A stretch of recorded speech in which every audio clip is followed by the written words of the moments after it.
Y'all, we are spending this week talking about common family law myths, and let me talk about one that I hear all the time.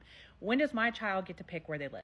So, a child can talk to the court at the age of 12. Now, it's discretionary for children that are under the age of 12, but if a child is 12 or older, if a party or even the court requests the court to talk to that child, the court has to interview that child. But be careful.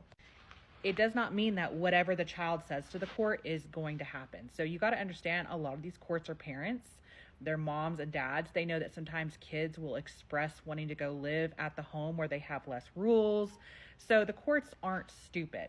And also, it can severely backfire on you in certain courts. That's why it's so important you talk to an attorney that's familiar with the courts in your area. So I go to a conference every year in San Antonio. It's the big Texas Family Law Conference. And this last year, they did a judicial review where they talked to judges about how they feel about certain things. And one of those topics was talking to children.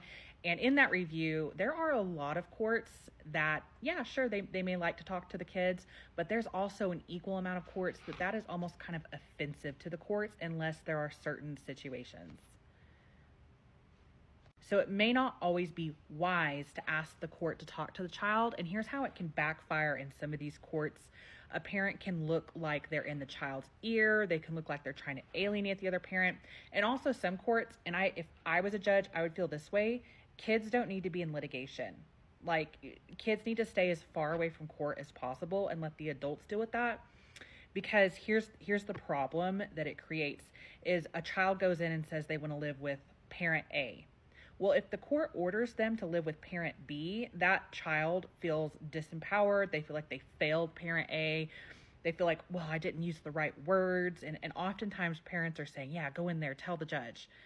And then also, if let's say the child wants to live with parent A and the court says, hey, go live with parent A, they then get a false sense of authority that can really backfire, especially with teenagers. Now, let me give you an example of the ultimate backfire. We had a mom who did not have primary custody of her child because of some really bad decisions she was making about 3 to 4 years ago. And she came back for modification 3 to 4 years after dad had, primary custody, and said that she wanted to modify under the basis that her child wanted to live with her. Well, we expressed concerns that mom was putting pressure on the child to say certain things to the court and asked that until the court interviewed the child, the mom not have contact. We were talking about like a 48-hour period. It wasn't like she went without contacting the child for long periods of time.